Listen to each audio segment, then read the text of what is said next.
Meus amigos, vamos prosseguir.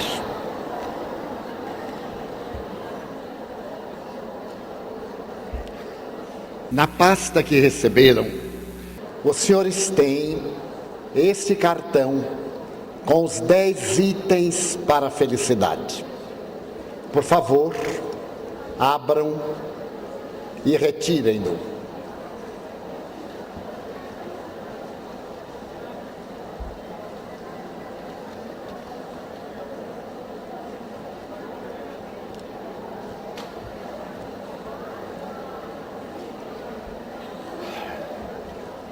Para a elaboração desses 10 itens para uma vida feliz, nós nos inspiramos no trabalho aqui referido, em torno do livro O Monge que Vendeu a Sua Ferrari. Colocamos dentro do nosso interesse para que melhor corresponda ao nosso temário. Mas a autoria, com o nome de Rituais, é do Dr. Robin Sharma. Então, dizia Confúcio, com muita propriedade, as pessoas corajosas vencem com muito mais facilidade. Porque as pessoas corajosas não temem os insucessos. O que é diferente de fracassos. O fracasso é quando deixamos de lutar. O insucesso, quando não logramos o êxito que perseguíamos naquele momento. Porque o insucesso de hoje é o degrau do êxito de amanhã. Ninguém consegue atingir um alvo sem errar muitas vezes. Na tradição do Oriente, a respeito da arte que produz o arqueiro e a flecha, existe esta tese: quando acertamos no alvo propositalmente e não por acaso, esse êxito é resultado de mais de uma centena de insucessos, de tiros que foram disparados erradamente, até treinar o sistema nervoso para atingir o fulcro dos nossos objetivos. Ninguém, portanto, desista de lutar, porque algo não correspondeu à expectativa logo nas primeiras tentativas. E para que essas tentativas sejam exitosas, torna-se-nos indispensável ver o nosso alvo. É necessário que nós estabeleçamos uma meta alcançável, porque existem metas que, de acordo com a época e a circunstância, não serão alcançadas. É necessário que nós vejamos a meta para podermos atirar a nossa flecha. Se vedarmos os olhos de um arqueiro e o rodarmos e pedirmos que dispare a flecha, é claro que ela de maneira alguma atingirá sua meta, atingirá o alvo. Da mesma forma nós, aturdidos diante da cegueira dos nossos interesses, quando desejamos alcançar determinada meta, não sabemos onde está e atiramos a esmo, o que constituem contínuos insucessos, não fracassos. Até o momento em que nós tenhamos a coragem de estabelecer a meta, de disparar a flecha que é a nossa vida, as nossas tentativas não serão baldas, serão exercícios para o nosso acerto. Da mesma forma, a nossa capacidade de amar. Muitas pessoas dizem: eu não consigo.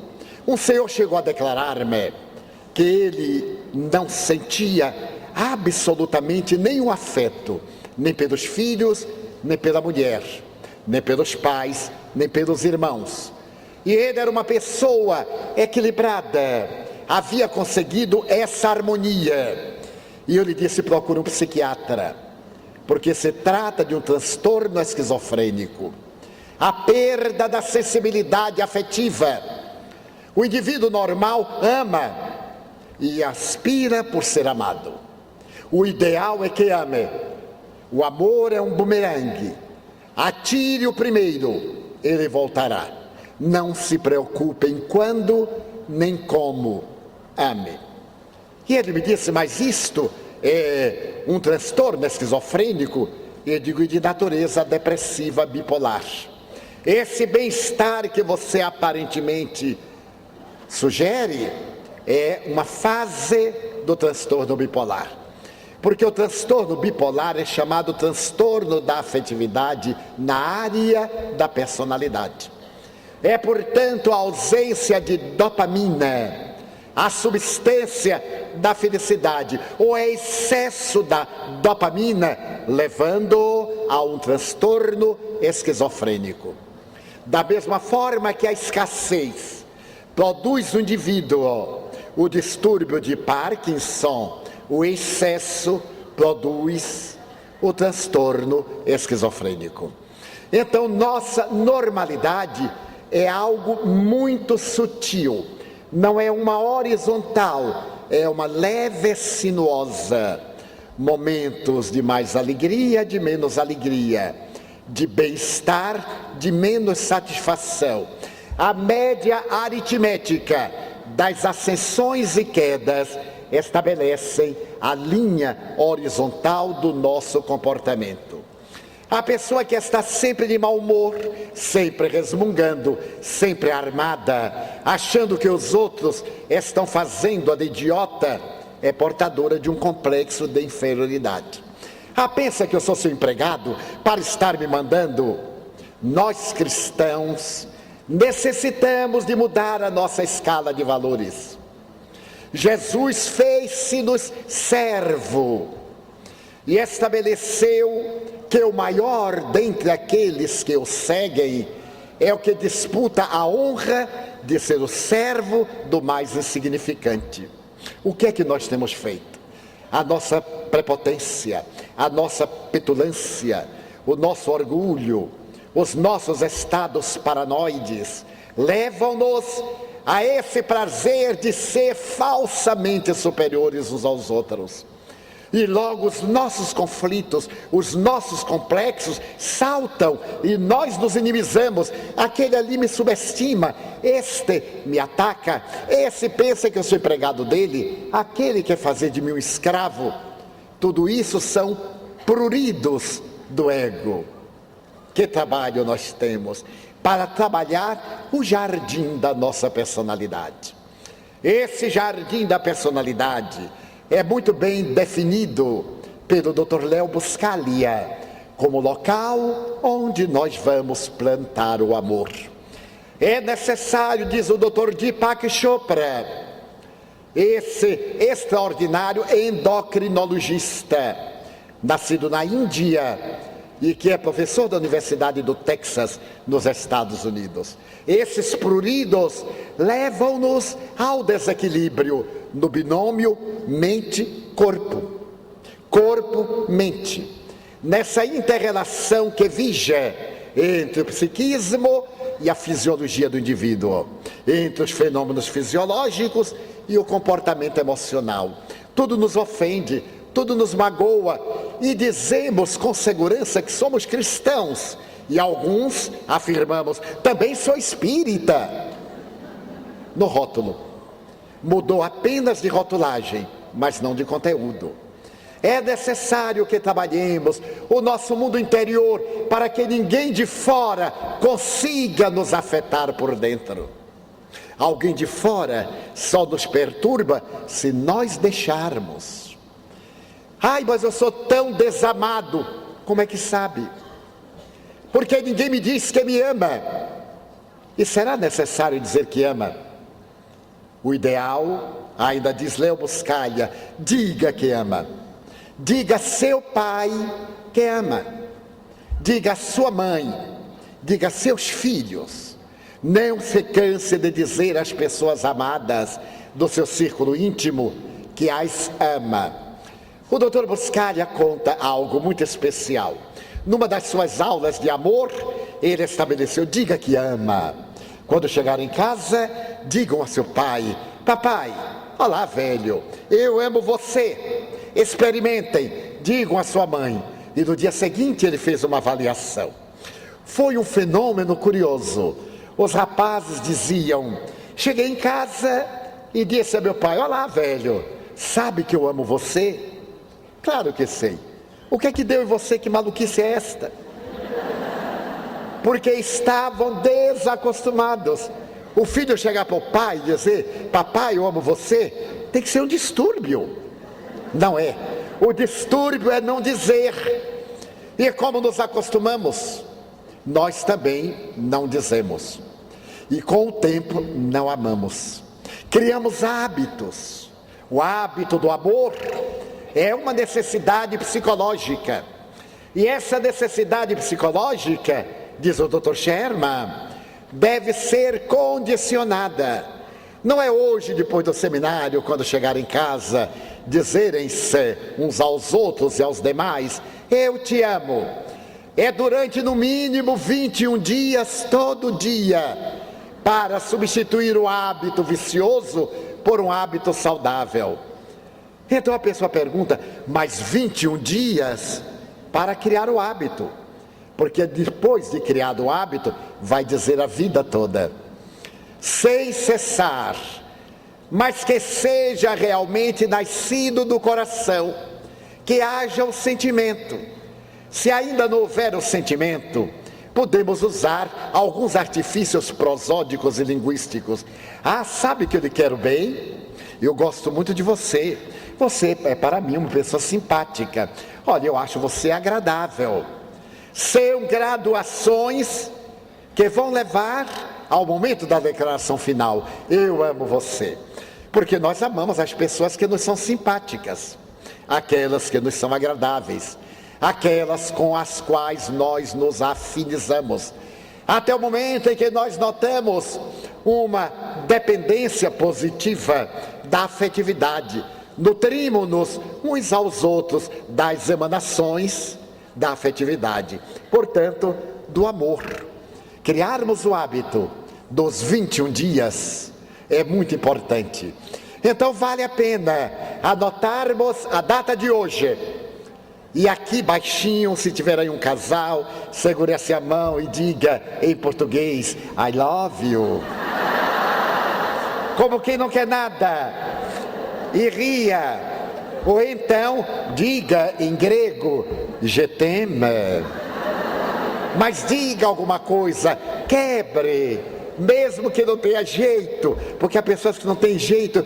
Eu fico com vergonha. Fecha os olhos, porque fechando os olhos ninguém vê, nem a pessoa vê. E se somos amigos e temos uma diferença uns para com os outros, o que aliás é uma coisa muito rara, aproveitemos o intervalo e perguntemos assim: então, você entendeu aquilo foi conosco. Tá tudo bem? Tá ótimo. Graça, sabe que você é bastante simpático, agora que eu notei. E você também. É que eu tinha uma birra com você. Sabe por quê? Porque me contaram uma coisa de você. No amor, nós temos que interromper a cadeia da fofoca. A fofoca, a maledicência, a calúnia são perversos algozes do amor. Nunca dizer na ausência de uma pessoa algo que nós sentimos negativamente, porque aquilo vai chegar em forma de uma rede maléfica, venenosa. E uma coisa que podíamos dizer naturalmente e esclarecer, nós ficamos dizendo a todo mundo, menos a quem deveríamos dizer, sem briga, porque o problema é emocional. Nós só dizemos a verdade, entre aspas, quando estamos com raiva, quando queremos ofender. Isso não é verdade, é agressão. Deveremos dizer a verdade naturalmente, conversando, explicando. Dizer: por que você tomou tal atitude em referência a mim? Desculpe, não foi intencional. Mas não vamos teimar, dizer foi intencional. Como é que eu sei que foi intenção dele? Se ele está dizendo, o indivíduo, que não foi intencional, mesmo que seja sua mentira, o problema é dele. Então nada de fora deve perturbar a nossa paz de dentro. Se nós ficamos vulneráveis, qualquer acontecimento é uma amargura, necessitamos de colo. Eu acho isso detestável. Ai, a pessoa está precisando de colo, compre uma rede e fica na rede balançando. Um adulto que precisa de colo só cresceu fisicamente. Nós devemos ter a maturidade de digerir insucessos, de digerir coisas que não nos agradavam, porque a vida não é uma viagem ao país da fantasia, não é uma jornada mitológica que tudo termina bem, não são os antigos filmes de Hollywood, nem as telenovelas, todo mundo se casa, é aquela maravilha, me separe no dia seguinte. Então nós temos que ter maturidade psicológica. Se algo não aconteceu bem, não pode ser por minha causa, não é contra mim. Se determinada situação foi tomada, por que tem que ser contra mim? É muita presunção. Achar que tudo é contra mim. Eu sou tão importante que aqui, por exemplo, se cai uma goteira, tá vendo? Foi porque foi meu seminário e não porque o telhado estava quebrado. É ser muito presunçoso. Vamos acabar com a infantilidade emocional. Já é tempo. Adquirir uma segurança. É a segurança de quem age, de quem pensa e de quem fala corretamente, como preconizava Siddhartha Gautama, o Buda. Se eu falo bem, no sentido de dignamente do meu próximo, das coisas positivas, se eu ajo com correção, é claro que eu não posso temer a opinião alheia, porque ela não se justifica e não me afeta. Então o indivíduo inimizou-se comigo, o problema é desse indivíduo. Chico Xavier, certa feita, conversando com um grupo de amigos muito queridos, na cozinha da antiga comunhão espírita de Uberaba, entreteceu considerações genéricas a respeito de determinadas condutas. E terminou o assunto ali, no meio dos amigos, na maior intimidade. Nos dias sucessivos, ele deu-se conta que um daqueles amigos deixou de frequentar as reuniões. Ele atribuiu que fosse doença, procurou informar-se, talvez uma viagem, e constatou que nenhuma coisa nem a outra. Depois de um período bastante largo, ele deu-se conta que aquele amigo não estava vindo mais. Então começou a conjecturar: será que foi aquela conversa que eu tive, não intencional e não dirigida a pessoa alguma? E fez um conflito, porque o seu objetivo era esclarecer uma situação deplorável, mas que não dizia respeito a nenhuma das pessoas ali presentes. Ele ficou inquieto.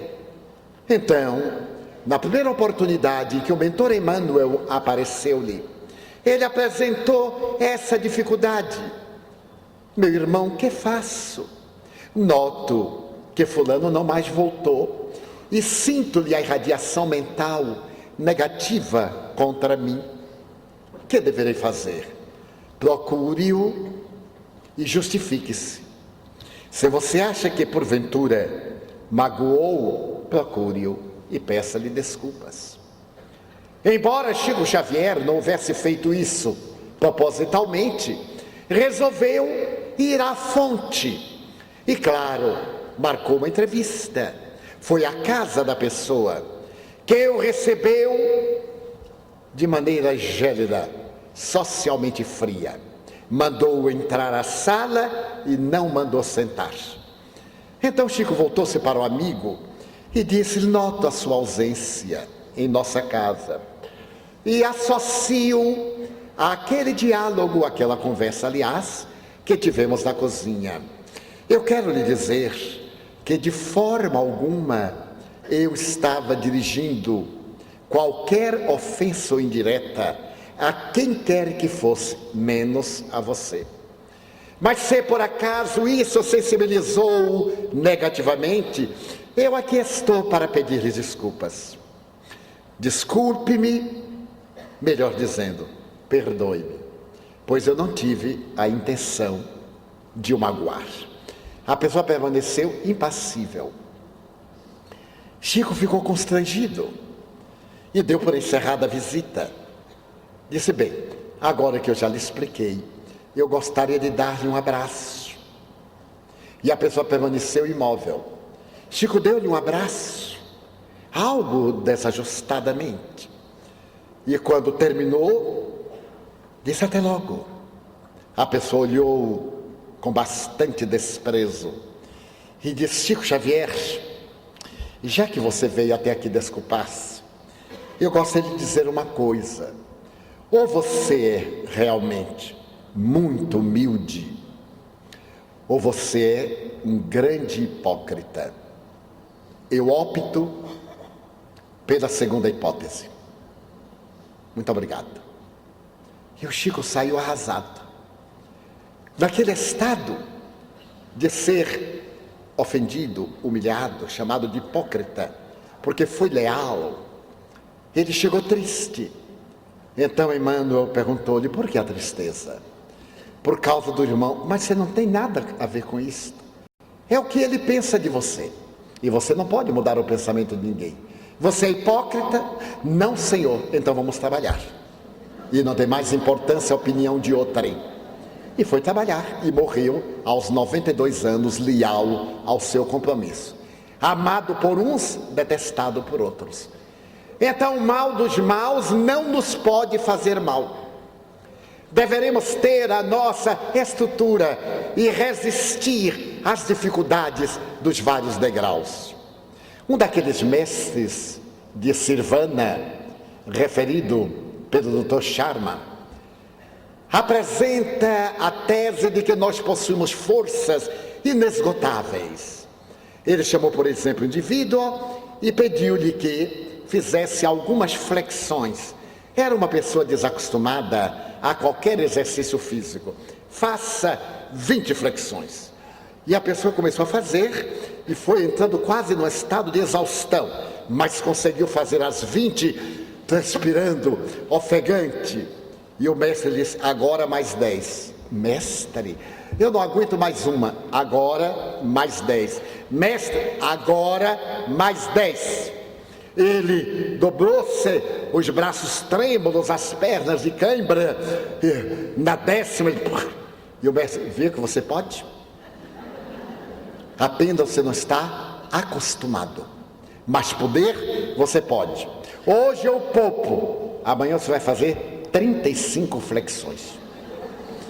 E claro, como ele se tornaria um atleta se o mestre fosse compadecer-se do seu hábito da ociosidade orgânica? Então, nos nossos hábitos emocionais, faz-se-nos necessária a mudança de atitude, criando outros hábitos saudáveis. Então, o Dr. Sharma estabelece 10 técnicas para uma vida feliz. Está dentro da pasta dos senhores. Por favor, retirem, porque nós vamos examiná-los, entretecendo considerações. Ele chama rituais.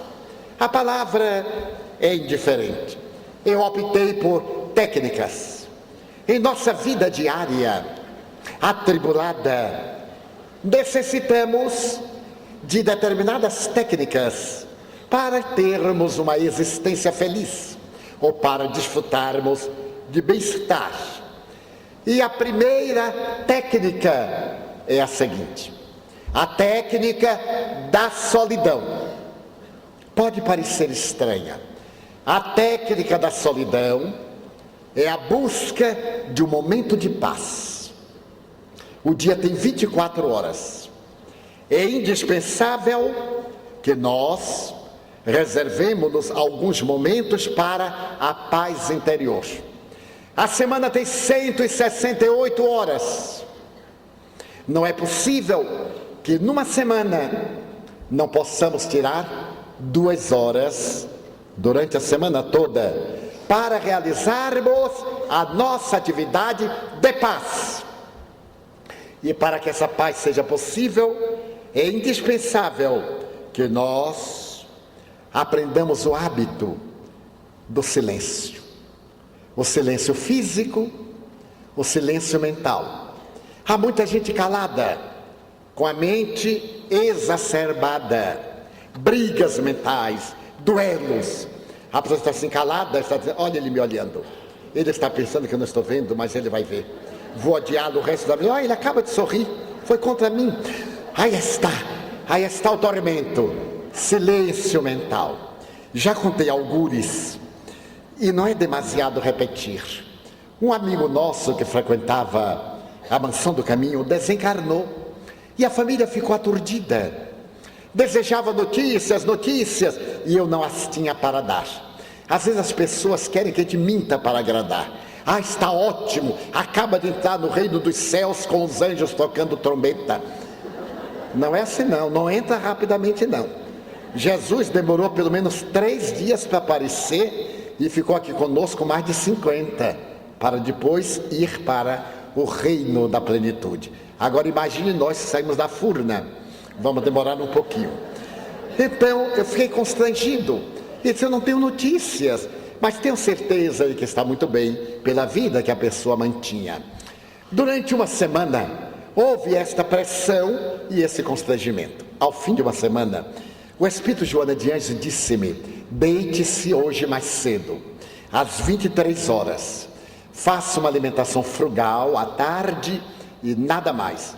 Porque nós hoje iremos participar do momento em que nosso querido irmão será despertado. E vamos levá-lo para que assista ao despertar de um companheiro querido. Há, porém, uma condição, que você faça silêncio. Eu fiquei tão ofendido. Como era que meu guia espiritual pedia para eu fazer silêncio, como se eu fosse uma pessoa de balbúrdia, de desequilíbrio, eu que quase não falo nada, coitado. Então eu digo, não é possível que a veneranda amiga não me conheça. Fiquei com este ressentimento interior. Às 23 horas eu deitei-me. Ela me aplicou um passe, desdobrou-me do corpo físico e levou-me a uma região próxima da terra de indescritível beleza. O de que me recordo é que era uma região muito verde, em que havia uma claridade sem um astro que projetasse a luminosidade. E havia muitas construções, por falta de outra palavra, em que transitavam pessoas e pareciam habitar. Entre essas, destacava-se um grande hexágono, feito de uma substância transparente, como se fosse um cristal muito transparente. E ela disse, nosso amigo foi recebido naquela clínica dedicada ao despertar dos espíritos amigos. Eu podia ver do lado de fora o movimento, mas quando chegamos, adentramos-nos e fomos pelos diversos lados, onde estavam as várias clínicas, as várias enfermarias, e numa delas eu vi meu amigo.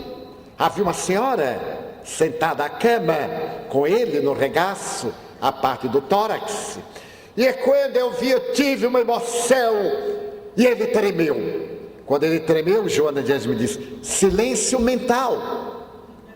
Eu havia disparado uma onda, e ele captou a onda. E então ela me disse, o verdadeiro discípulo da verdade, segundo Buda, é aquele que vê sem emoção, que analisa sem emoção, ama. E o amor não tem alternâncias. Acercamo-nos, aquela senhora era a sua genitora. Ela acarinhou-lhe a cabeça, ele despertou, como qualquer pessoa no sono fisiológico, suavemente, e quando a viu, ele exclamou, mamãe. Ela disse, seja bem-vindo, meu filho. Mamãe, você já morreu. Já, meu filho, e você também. Só que a morte não existe. Mamãe, é assim. Você pegou o veículo da morte e aportou na vida. Estamos vivos. E minha mulher, meus filhos, com saudades, chorando com saudades. É natural. Mas dentro de alguns dias nós iremos visitá-los e você irá consolá-los. Esteja tranquilo. Ele comoveu-se, olhou em volta e estávamos de pé, Joana de Ângeles e eu. Ele, quando me viu, disse: Divaldo, você aqui? Ele disse: mas que alegria! E você já morreu? Eu disse: ainda não. Bem rápido. E que faz aqui? Vim visitá-lo, trazido para acompanhar o seu despertar, a fim de levar as suas notícias à família. E ele de imediato: diga que estou muito bem. O amor esqueceu-se da surpresa, das sensações novas, da lei da gravidade sobre o espírito e perispírito. Diga que estou muito bem, porque o amor não preocupa, o amor liberta. Então, nós necessitamos do silêncio mental, diariamente. Procuremos um lugar ideal, pode ser a nossa cama, uma saleta, o jardim, uma praia, um lugar qualquer. Procuremos e façamos silêncio interior. Sejamos nós por alguns momentos. Desenvolvamos os nossos sentimentos. Reflexionemos em torno da nossa vida. Porque nós chegamos a um estágio que não temos tempo mental. Não somos capazes de deter a mente numa leitura, em uma prece, porque estamos bombardeados pelos nossos pensamentos. Nós temos 90.000 pensamentos por dia, segundo estatísticas psicológicas. Torna-se necessário que tenhamos menos pensamentos, porém de qualidade. Qualificação de pensamentos. Quanta coisa fútil, inútil, perturbadora passa pela nossa mente como relâmpago, e nós vamos pescando aqueles que são mais compatíveis com o nosso temperamento. Conflitivo, ansioso, confiante, gentil. Então, a solidão é necessária. Ideal que seja a mesma hora para criar o hábito. Será um hábito novo. Vamos ter um pouco de dificuldade, mas se não se começa, nunca consegue-se fazer qualquer coisa. Seria ideal se esse momento fosse em contato com a natureza, que nós pudéssemos sentir o prana eliminado pelas plantas, o prana que está em a natureza, e aspirássemos poucos minutos. Não é necessário fugir do mundo. O solidão aqui não é sair do mundo, é buscar-se, procurar a sua identidade, porque nós somos tão bombardeados por personalidades que perdemos a nossa identidade, a ponto de não sabermos: eu não sei o que é que eu quero da vida, eu não sei por que estou nisso, eu não sei. Procure saber. Ninguém lhe vai dizer. Esse projeto é seu, é o projeto da sua vida. Então, levante-se com o sol, se possível, para poder lograr esse êxito, e reserve-se diariamente alguns minutos para a sua solidão. A primeira técnica é chamada solidão. A segunda técnica, o físico. Cuide do corpo. Essa humildade de desprezar o corpo é conflito de personalidade. São manifestações de desajuste emocional. A pessoa quer chamar a atenção pelo oposto. Então não é o fato de eu estar mal vestido, descuidado, não higienizado, que eu serei humilde. Eu serei imundo. Jesus tinha vestes que resplandeciam, e no entanto é o protótipo da humildade terrestre. É necessário que evitemos os excessos. as dependências na futilidade, mas que cuidemos do nosso físico, cuidemos do corpo, que façamos exercícios. Há pessoa que só faz exercício com a boca, então são afiados na arte de mastigar e na arte de falar mal do próximo, porque a língua está dentro da boca. Então vamos fazer exercícios físicos. Yoga, façamos exercício de yoga, pequenas caminhadas, atividades. Se nós temos atividades no computador, levantemos de vez em quando, movimentemos a máquina. A máquina foi feita para ser movimentada. Todo músculo que não é exercitado torna-se deficitário. Ele perde a sua agilidade, a sua flexibilidade, a sua destreza e naturalmente entorpece-se. Daí, a técnica de cuidar do físico é essencial. Respiração. Como respiramos mal? Nós respiramos como se o oxigênio da terra fosse acabar-se. Ai, deixa eu respirar logo antes que acabe. Então respiramos ofegantes, porque nossa vida é ansiosa. A técnica manda colocarmos as mãos com os dedos cruzados no estômago, para nós vermos se está havendo a movimentação do plexo solar.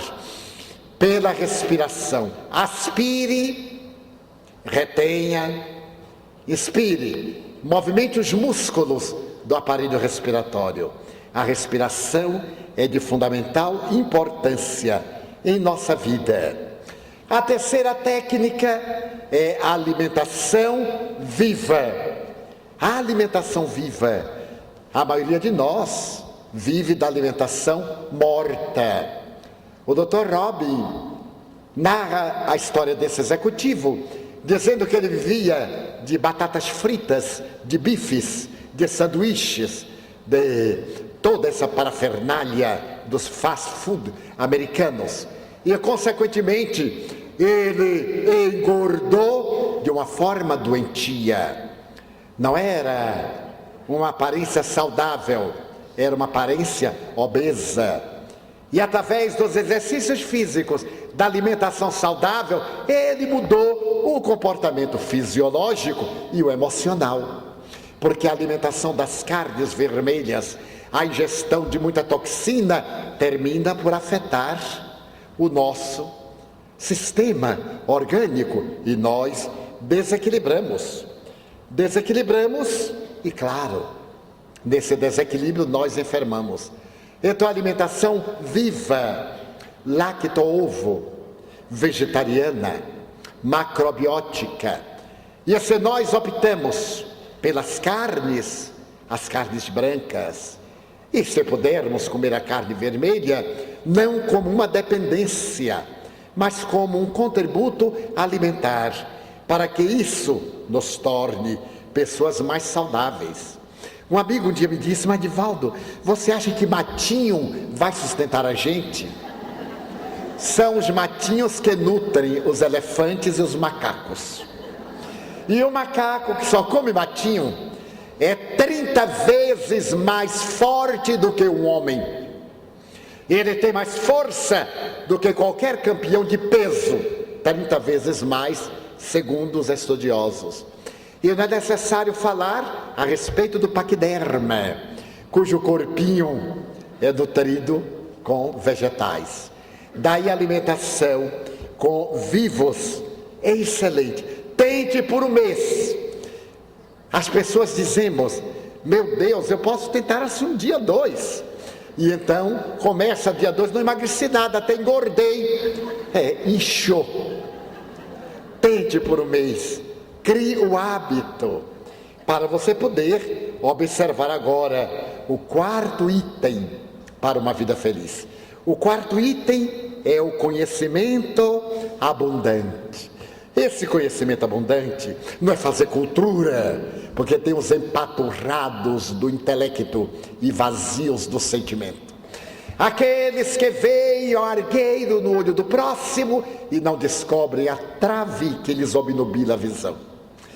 Aqui se refere o Dr. Charna ao conhecimento de si próprio, o conhecimento abundante, a viagem de natureza interior.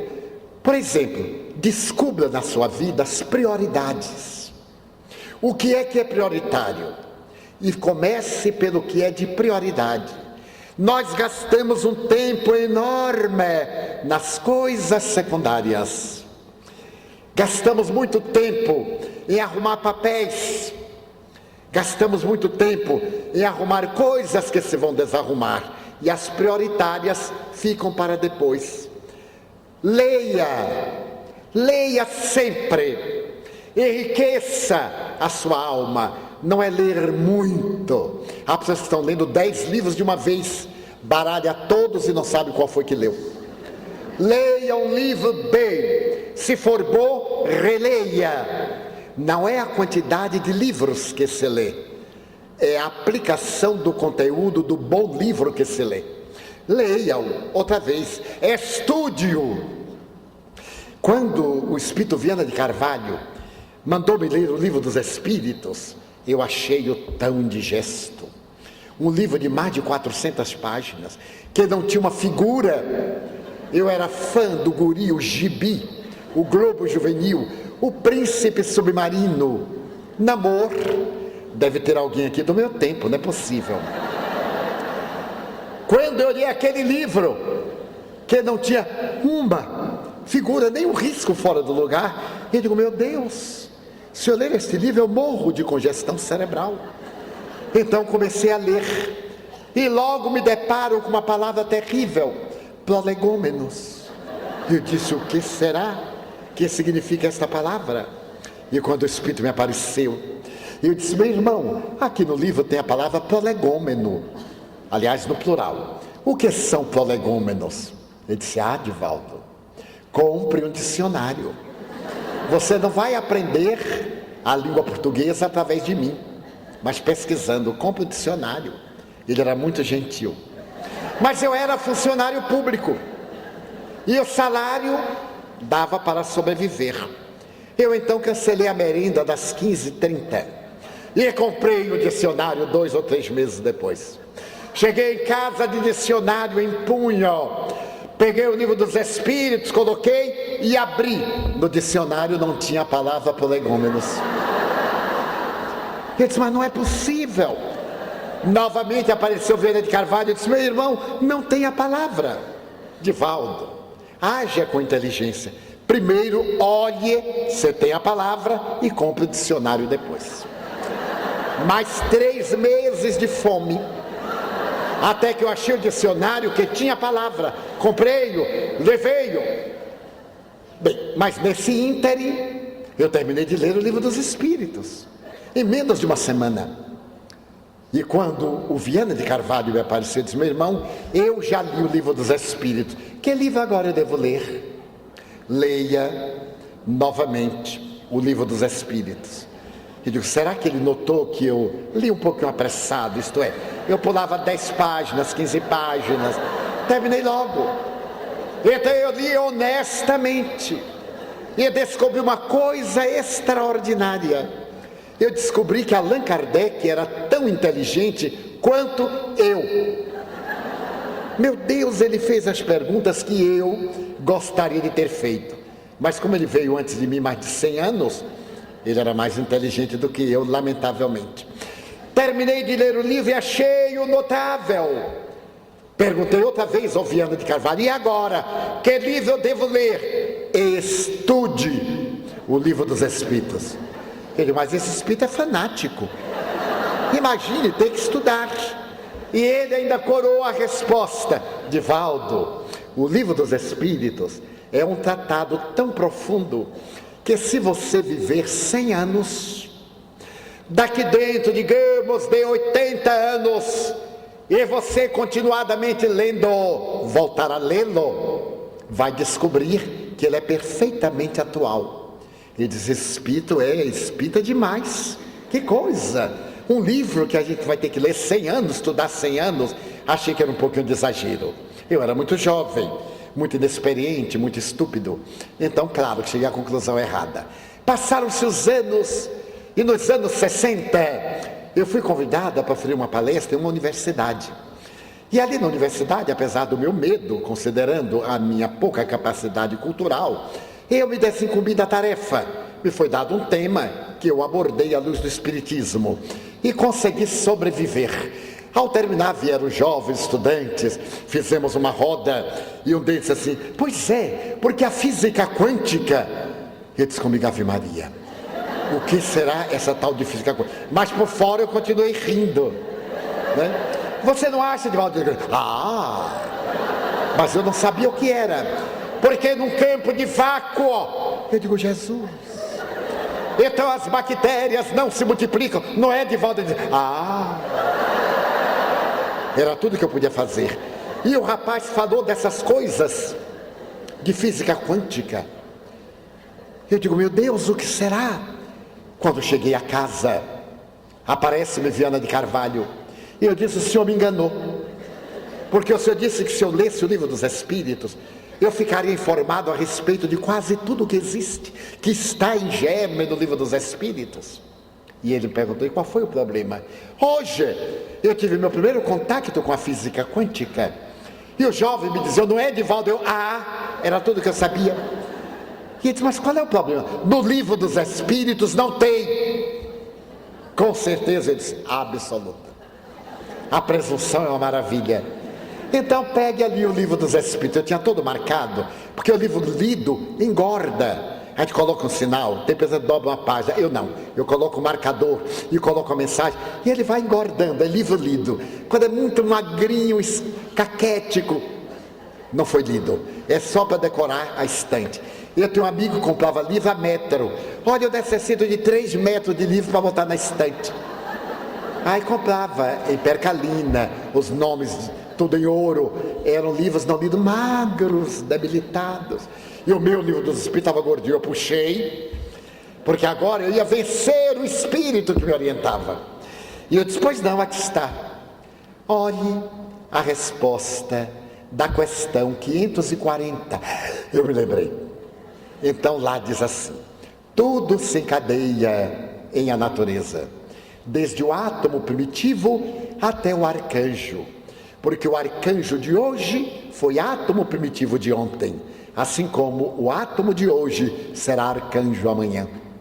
Em a natureza há um encadeamento incessante. Ele disse: aí está, é uma lição de física quântica. Ele disse: mas aqui fala de átomo. Ele disse: porque na época não havia a palavra. Uma pessoa lúcida que leia isto vai entender. Ele quis dizer que eu não era lúcido, eu percebi. Não era uma indireta, era uma direta. E ele me disse: agora eu vou lhe explicar a história de um átomo de carbono. Quando uma estrela novíssima consegue produzir a fissão nuclear desse átomo. E então ele me deu a explicação. Eu achei uma maravilha, mas não entendi nada, porque não tinha conhecimento de física linear. Daí nós deveremos ler mais de uma vez a mesma obra, ler autores nobres, ler biografias, como a biografia de Benjamin Franklin.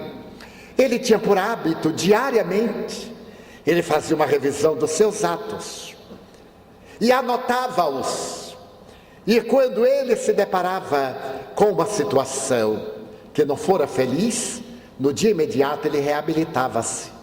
Notem que curioso, é o que diz Santo Agostinho em O Livro dos Espíritos, nos comentários à questão 919, que se refere ao conhece-te a ti mesmo. Então, o conhecimento abundante é esse conhecimento que nós deveremos ter regularmente a nosso respeito. Então, esse conhecimento abundante é de alta significação para a nossa vida, porque nos enseja uma compensação emocional. Nesse autoconhecimento, nós vamos notar a necessidade também de viver com alegria. Sabe os senhores quantas vezes uma criança ri por dia? Segundo os psicólogos infantis, 300 vezes. E um adulto, 13 vezes. Porque o adulto está sempre armado, a criança está desarmada. Tudo lhe provoca humor, tudo é agradável, tudo é encantador. O adulto é pessimista, é carrancudo, já está com as suas ideias estabelecidas. Então, como resultado, ele ri menos, é menos feliz. Ama menos, é menos feliz. Então, o próximo item é o da reflexão. A reflexão é essa interiorização, é a contemplação íntima, é o autodescobrimento, é o perguntar-se: quem sou? Por que estou aqui? E isso só podemos fazer naquele momento de solidão, naquele momento nosso, naquele momento em que a meditação leva-nos à reflexão. Então nós vamos estabelecer as metas, as nossas prioridades. O que é importante? Nós damos tanto valor a coisas insignificantes.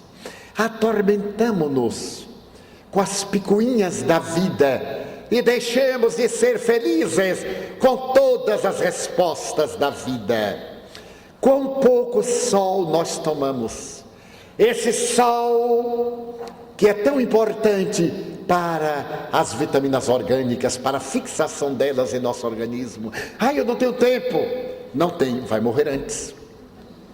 Porque não tem tempo, e quem não tem tempo morre antes do tempo.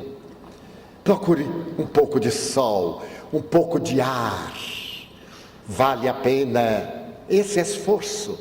O Dr. Deepak Chopra, diagnosticando um paciente com uma problemática cardiológica, disse-lhe: o senhor tem que parar. Ele disse: mas eu não posso. Mas então o senhor vai morrer. Mas eu não posso morrer agora. E morreu 10 dias depois. Portanto, ele não podia parar. Parou o corpo, porque ele continuou agitado no além-túmulo, querendo resolver problemas que ficaram com a desintegração molecular. Então, é necessário que nós anotemos os nossos atos de cada dia, os bons, os outros que superemos, que anulemos os aborrecimentos da nossa vida. Como nós cultivamos, com que prazer. Às vezes assim: pensa que eu esqueci. Eu ainda me lembro que no dia 2 de janeiro do ano de 1837, na outra reencarnação, você me fez tal coisa.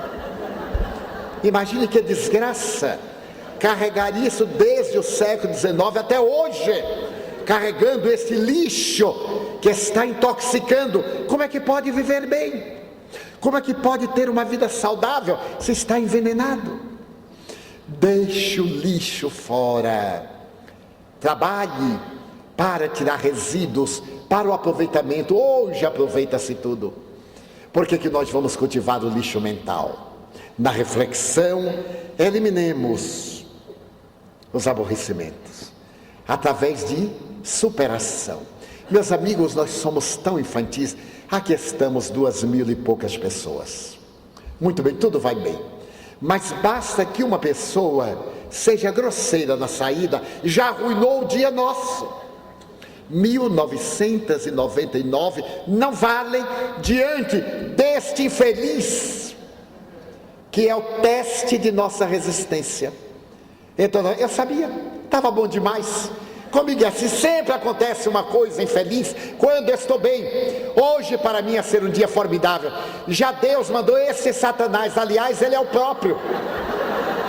E vamos para casa com medo assim: eu vou passar longe dele, porque se ele me olhar, ele vai ver uma coisa. Sabe de outra? Eu nem vou mais. Hoje à tarde eu não vou não, porque ele está lá, ele que governe. E ficamos na santa ignorância com nosso saco de lixo na cabeça. Quem pode nos tornar felizes?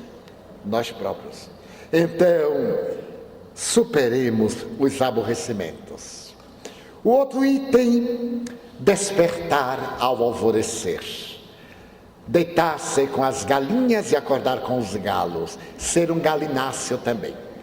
Nós deitamos com os guardas noturnos e levantamos com as pessoas que voltam do trabalho. Trocamos às vezes a noite pelo dia e estamos sempre de mau humor, porque as noites foram feitas para dormirmos, exceto em determinadas atividades que mudamos o metabolismo orgânico e nos adaptamos. Mas nós fazemos de tudo para deitar o mais tarde possível. Estamos driblando o sono. Mas o irmão sono é resultado de neuropeptídeos que nos vão acalmando. O despertar também. Por isso que, quando despertamos de choque, não houve aquelas fases intermediárias entre a inconsciência e a consciência, e nós ficamos o dia inteiro de mau humor. Que eu diga aos pais que têm crianças pequeninas e despertam várias vezes, ficam sonados durante o dia, mas o amor ao filho, à criança, dá-lhe resistência a cada um dos genitores para superar esse mal-estar. Então, é proposto despertar ao alvorecer. Dormir o essencial. Há pessoas que dormem 10 horas, acordam com o rostinho inchado e dizem assim, eu ainda dormiria um pouquinho mais. Porque a vida deles é constituída pelos instintos, comer, dormir e procriar. São pessoas da boca para baixo, são pessoas fisiológicas. Nós deveremos dormir o essencial. Para cada um de nós há um limite ao essencial. Seria ideal, dizia Napoleão Bonaparte, que os homens dormissem 4 horas e as mulheres que são menos resistentes, ele era machista, que dormissem 5 horas. Mas coitadinho de Napoleão, ele foi dormir tão pouco, olha, perdeu o trono e morreu logo depois. Mas nós podemos ter um sono refazente de 6 horas, ao máximo de 7 horas. O importante não é o número de horas que nós dormamos, é a profundidade do sono que nós temos. Um sono refazente, um sono profundo, em poucas horas restabelece o equilíbrio do organismo. Os sonos entrecortados, interrompidos, por mais demorados, nós estamos mais indispostos no dia seguinte. Técnica, recomendo o Dr. Sharma. Não assista televisão antes de dormir. O noticiário, esse noticiário maravilhoso de assassinato, de terremoto, de tsunami, de terrorismo. Por que nós assistimos? É o masoquismo. E vamos ali, tanta tragédia, e dizemos assim, que assim seja. Desligamos a luz e levamos tudo isso. E raramente oramos, porque estamos tão cansados que não temos tempo para orar. Mas para assistir a tragédia informativa da televisão, nós temos. Claro que nos intoxicamos. Vamos criar o hábito de uma boa leitura antes de dormir, de uma boa reflexão, ou de um bom diálogo, os cônjuges, as famílias, uma alimentação frugal, um chá, recomenda ele, um copo de leite quente, de acordo com o paladar de cada qual, um chá refazente de camomila, de capim-santo, erva cidreira, na Mansão do Caminho tem, grátis. Se quiser comprar também, vendemos. Por enquanto é grátis. Então, para relaxar, para irmos a regiões equivalentes. Porque ao desprendermos-nos do corpo, vamos para onde está a nossa fixação mental. Se ela é sensualista, tem aqueles que preferem os filmes pornográficos, que preferem as cenas de terror, a agressividade da violência, o deboche. E é claro, vão para esses redutos, onde mais se intoxicam e retornam em situação deplorável. Logo depois ele propõe a palavra falada. É necessário que mantenhamos as boas palavras. O apóstolo Paulo já dizia, as más palavras corrompem o coração. Que beleza! Há quase 2000 anos, as más palavras corrompem o coração. Coração aqui é sentido a individualidade, a mente, o caráter. Há pessoas que são incapazes de uma frase ser uma expressão chula. Pessoas vêm conversar comigo e não são capazes de 2 frases sem um termo vulgar. Ou sem me contar uma coisa sórdida. Quando eu não posso interromper, eu digo assim, vamos mudar de tema. Porque eu já sou diplomado nessa área, não quero fazer PhD. Vamos então mudar para outro tema. Há tantas coisas lindas, fascinantes, agradáveis, tanto humor saudável. Allan Kardec gostava muito de uma anedota saudável, diz a sua biógrafa Anne Blackwell. E quem que não gosta? Chico Xavier adorava. Nunca me esquecerei, durante a ditadura, ele contar uma anedota, um xiste. Ele disse, olha, eu peço licença, ele era muito gentil, mas naqueles dias mais difíceis, uma lotação corria pelas ruas do Rio de Janeiro, e as lotações iam recolhendo todo mundo, por isso eram chamados fominhas, iam recolhendo. E quando estava muito lotado, porque estão à frente nunca querem para trás, o chofer deu um freio de arrumação, deu aquele freio, os passageiros recuaram, então um deles chegou ao chofer e disse, olha, eu sou, e ficou assim, o chofer ficou assustado, eu sou contra-almirante. O chofer disse, eu sou contra soldado, eu sou contra sargento, eu sou contra todo mundo. Então, olha aí o humor. Alguém me contou com um grande sabor, não muito, que um sacerdote era muito intolerante, detestava os semitas. E certo dia na missa, ele notou que havia muitos hebreus e ele gritou no sermão, fora, saiam da casa de Deus os judeus, para fora todo mundo já. Então as pessoas levantaram constrangidas, começaram a sair. E quando saíram do público, houve um momento de estupor, quando Jesus no altar disse para Maria Santíssima, mamãe, vamos embora que o homem hoje está de mau humor. Porque os dois eram judeus também, né? Não esqueçamos. Então, agora por que tomar de algo tão jovial e colocar a nossa manifestação de vulgaridade, a pimenta, a maldade, a vulgaridade, corrompem-nos. Daí se nós criarmos mantras. Quando dizemos isto, os puritanos dizem, as mantras, no espiritismo não tem mantra. Será que não tem? Pai nosso que estás nos céus, é um mantra. A palavra mantra é de origem indiana. Então, man significa mente e tra significa imediatamente algo que vai completar esta grandiosidade. O tra é verdade, é palavra da mente, verdade da mente. Então nós temos na Igreja Católica as jaculatórias. O Senhor é meu pastor, nada me faltará. Toda doutrina religiosa tem o seu mantra. Aqui mantra não está no sentido místico, está no sentido de verbalizar a mente, com expressões que mudem o nosso comportamento. O ato de tanto pensar, de tanto falar, vai levar o indivíduo à construção de uma autoimagem. Note as pessoas, não, eu não valho nada, eu não valho nada e não valem nada. A sua autoimagem, eu sou uma pessoa idealista, eu sou jovem, naturalmente o corpo está cansado, mas eu sou jovem. A minha autoimagem vai guiar-me a resultados. Eu sou um lutador, eu sou um triunfador. É um mantra.